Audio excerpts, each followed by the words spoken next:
Bismillahirrahmanirrahim. Assalamualaikum warahmatullahi wabarakatuh. Alhamdulillahirabbil alamin.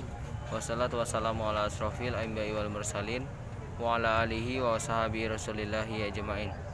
Puji syukur kita ucapkan kepada Allah Subhanahu wa taala yang mana telah melimpahkan rahmat dan karunia-Nya kepada kita semua, sehingga kita diberikan kesehatan, kelancaran dan kenikmatan yang diberikan oleh Allah Subhanahu wa taala.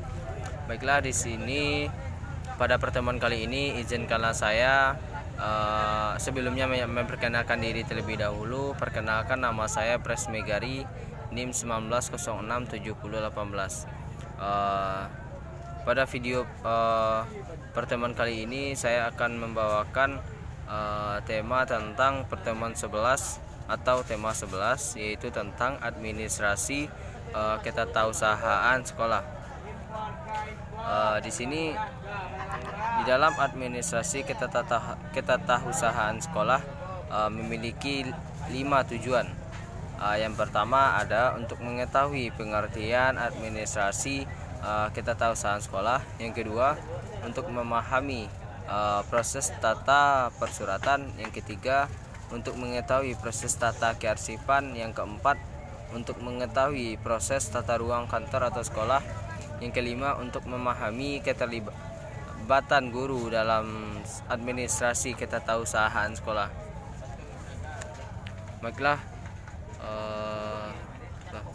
untuk tidak memperlama waktu, izinkanlah saya menyampaikan atau menjelaskan materi satu persatu. Yaitu yang pertama tentang pengertian administrasi ketatausahaan sekolah. Tata usaha atau sering juga disebut tata laksana merupakan bagian dari keseluruhan proses administrasi.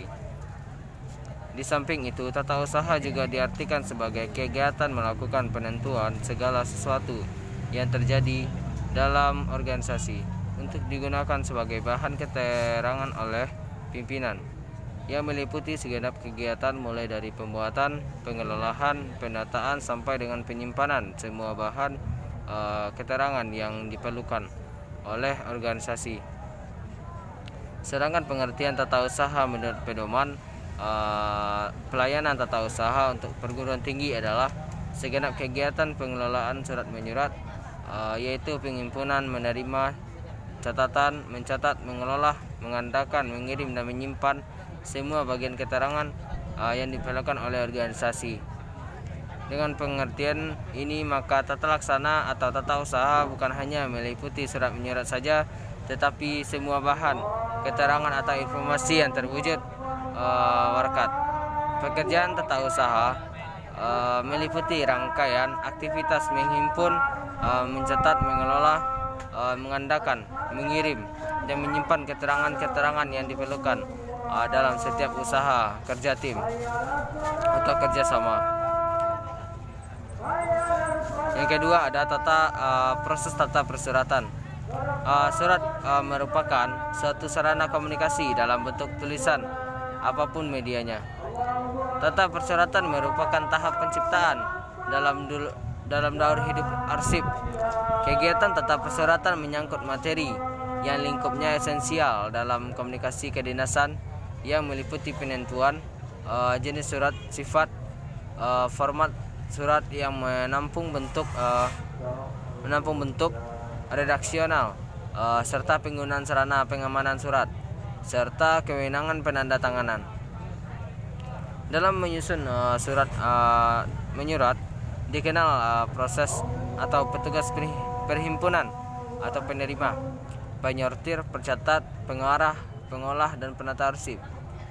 Pekerjaan tata usaha yang menunjang manajemen personil banyak berhubungan dengan hak dan kewajiban sebagai pegawai sipil, antara lain melaksanakan pengetikan dan pengaturan warkat.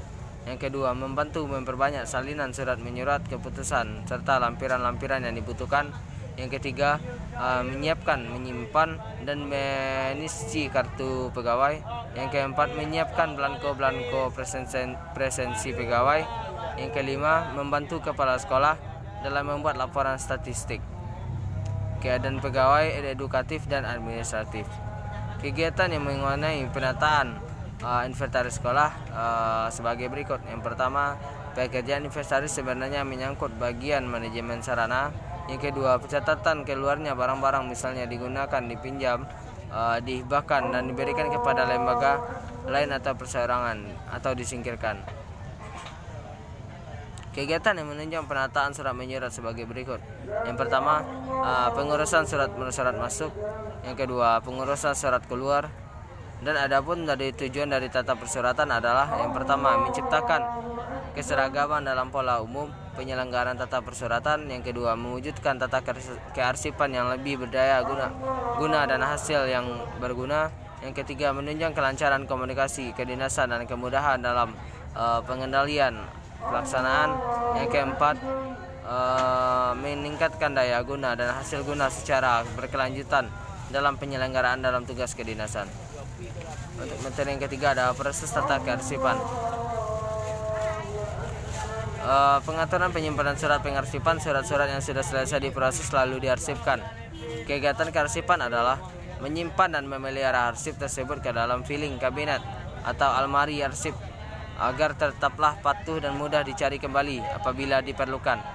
Dalam pelaksanaan dan pengurusan surat ada beberapa hal yang Anda perlu diketahui, terutama dan terkait dengan unit kerja dalam kaitannya dengan kearsipan dan unit pengolahan. Kearsipan adalah suatu unit dari suatu organisasi yang bertugas untuk melaksanakan kegiatan penerimaan, pengarahan, dan pencatatan, pengendalian, dan penyimpanan arsip atau surat. Sedangkan unit pengelolaan adalah unit-unit atau staf yang bertugas melakukan pengolahan surat. Idealnya unit pengolahan memiliki tata usaha unit pengolahan masing-masing, setidaknya memiliki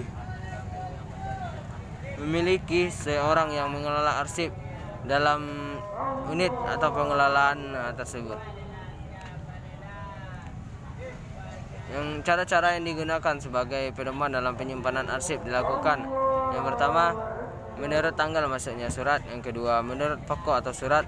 Yang ketiga ada menurut daerah asal surat. Yang keempat ada menurut abjad nama pengirim surat. Pengarsipan surat berfungsi untuk atau bertugas untuk menerima surat dari pengarahan yang telah diolah untuk disimpan pada almari berkas sesuai dengan klasifikasi yang berlaku. Yang kedua ada menerima kartu kendali untuk disimpan pada tempatnya. Yang ketiga ada mengirim kartu kendali lain pada pengelola sebagai bukti surat yang sudah diolah sudah disimpan pada bagian arsip. Dalam pengurusan surat ada dua azas pengendalian. Yang pertama azas sentralisasi, yang kedua ada azas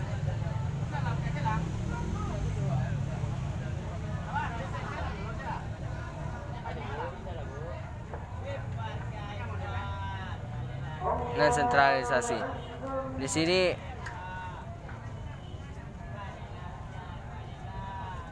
untuk penataan berkas yang baik adalah sesuai dengan kondisi organisasi sederhana, mudah dimengerti dan mudah dioperasikan, mudah diadaptasi, juga terjadi perubahan atau sistem fleksibel dan elastis untuk menampung perkembangan, murah, aman, jelas, dan logis.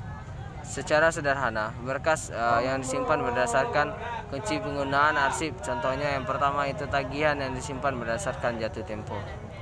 Yang keempat, materi keempat adalah proses tata ruang kantor atau sekolah. Istilah tata ruang atau kantor berasal dari bahasa Inggris, yaitu office layout atau sering disebut juga layout saja. Tata ruang kantor adalah pengaturan perabotan, mesin dan sebagiannya di dalam ruangan yang tersedia.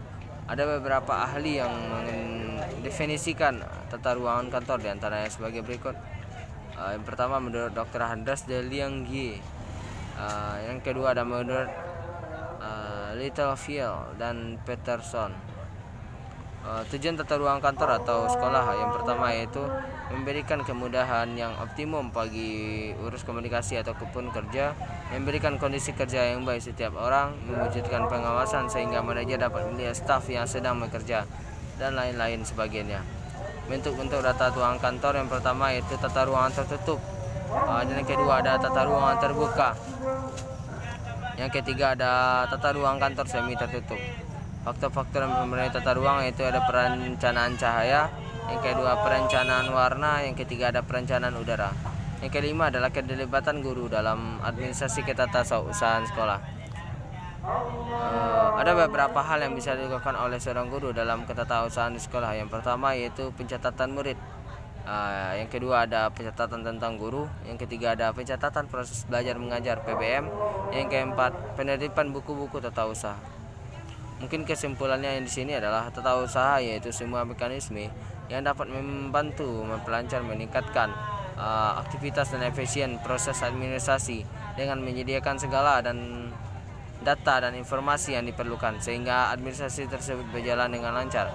Secara umum pengertian administrasi adalah segenap proses penataan kerjasama dari sekelompok orang dengan menggunakan fasilitas dan perlengkapan yang ada untuk memperlancar dan mengefisiensikan pencapaian tujuan dari suatu organisasi. Layanan khusus diberikan oleh sekolah kepada siswanya agar mereka lebih optimal dalam melaksanakan proses PBM. Administrasi layanan khusus di sekolah pada dasarnya ditetapkan dan diorganisasikan untuk mempermudah atau memperlancar pembelajaran serta dapat memenuhi kebutuhan khusus siswa di sekolah. Baiklah, mungkin itu dari video dari saya.